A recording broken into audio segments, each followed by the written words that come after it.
ರಾಜ್ಯದಲ್ಲಿ ಮಳೆ ಕೊರತೆಯುಂಟಾಗಿದ್ದು ಬರ ಪರಿಸ್ಥಿತಿ ಎದುರಾಗಿದೆ. ಜಲಾಶಯಗಳಲ್ಲಿ ನೀರಿನ ಮಟ್ಟ ಇಳಿಕೆಯಾಗಿದೆ. ಆದರೂ ತಮಿಳುನಾಡಿಗೆ ಕಾವೇರಿ ನೀರು ಹರಿಸುತ್ತಿರುವುದು ಕನ್ನಡಿಗರ ಆಕ್ರೋಶಕ್ಕೆ ಕಾರಣವಾಗಿದೆ. ಈ ಹಿನ್ನೆಲೆಯಲ್ಲಿ ಕನ್ನಡಪರ ಸಂಘಟನೆಗಳು ಸೇರಿದಂತೆ ರಾಜ್ಯಾದ್ಯಂತ ಶುಕ್ರವಾರ ಬಂದ್ಗೆ ಕರೆ ನೀಡಲಾಗಿತ್ತು. ಆದರೆ ಕರಾವಳಿ ಭಾಗ, ದಕ್ಷಿಣ ಕನ್ನಡ ಹಾಗೂ ಉಡುಪಿ ಜಿಲ್ಲೆಗಳಲ್ಲಿ ಬಂದ್ಗೆ ನೀರಸ ಪ್ರತಿಕ್ರಿಯೆ ವ್ಯಕ್ತವಾಗಿದೆ. ದಕ್ಷಿಣ ಕನ್ನಡ ಮತ್ತು ಉಡುಪಿ ಜಿಲ್ಲೆಗಳಲ್ಲಿ ಕರ್ನಾಟಕ ಬಂದ್ಗೆ ನೈತಿಕ ಬೆಂಬಲ ಮಾತ್ರ ನೀಡಲಾಗಿದೆ. ಹೀಗಾಗಿ ಜನರ ನಿತ್ಯದ ವಹಿವಾಟುಗಳು ಮುಂಜಾನೆಯಿಂದಲೇ ಆರಂಭವಾಗಿತ್ತು. ಬೆಳಗ್ಗೆಯಿಂದಲೇ ಎಲ್ಲಾ ಹೋಟೆಲ್, ಪೆಟ್ರೋಲ್ ಬಂಕ್ಗಳು ತೆರೆದಿದ್ದು ಎಲ್ಲಾ ಉದ್ಯಮಗಳು ಎಂದಿನಂತೆ ಕಾರ್ಯಾಚರಿಸುತ್ತಿತ್ತು. ಕರ್ನಾಟಕ ಬಂದ್ ಇದ್ದರೂ ಶಾಲಾ ಕಾಲೇಜುಗಳಿಗೆ ರಜೆಯನ್ನ ನೀಡಲಾಗಿಲ್ಲ. ಸರ್ಕಾರಿ ಕಚೇರಿಗಳು ಕೂಡ ಎಂದಿನಂತೆ ಕಾರ್ಯನಿರ್ವಹಿಸುತ್ತಿತ್ತು.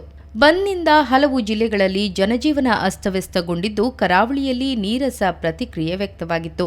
ನೈತಿಕ ಬೆಂಬಲವಷ್ಟೇ ನೀಡಿದ್ದು, ಖಾಸಗಿ ಬಸ್ಗಳು ಎಂದಿನಂತೆ ಓಡಾಟವನ್ನ ನಡೆಸಿದ್ವು. ಕಾವೇರಿ ವಿಚಾರವಾಗಿ ನಮಗೆ ಸಹಾನುಭೂತಿ ಇದೆ, ಆದರೆ ಬಂದ್ನಿಂದ ಸಾರ್ವಜನಿಕರಿಗೆ ತೊಂದರೆಯಾಗಲಿದೆ. ಬಸ್ ಸಂಚಾರ ಬಂದ್ ಮಾಡೋದ್ರಿಂದ ವಿದ್ಯಾರ್ಥಿಗಳು, ಉದ್ಯೋಗಿಗಳು ಸೇರಿ ಸಾರ್ವಜನಿಕ ಜೀವನಕ್ಕೆ ಕಷ್ಟವಾಗಲಿದೆ. ಈ ಹಿನ್ನೆಲೆಯಲ್ಲಿ ಬಸ್ ಓಡಾಟ ಎಂದಿನಂತಿರಲಿದೆ ಎಂದು ಖಾಸಗಿ ಬಸ್ ಒಕ್ಕೂಟ ತಿಳಿಸಿದೆ. ಜಿಲ್ಲೆಯ ಯಾವುದೇ ರಾಜಕೀಯ ಪಕ್ಷ, ಸಂಘಟನೆಗಳಾಗಲಿ ಬಂದ್ಗೆ ಬೆಂಬಲ ಸೂಚಿಸಿ ಯಾವುದೇ ಹೇಳಿಕೆಗಳನ್ನು ನೀಡಲಿಲ್ಲ. ಖಾಸಗಿ ಬಸ್, ಆಟೋ ರಿಕ್ಷಾಗಳು ಎಂದಿನಂತೆ ಸಂಚಾರ ನಡೆಸಿದ್ವು.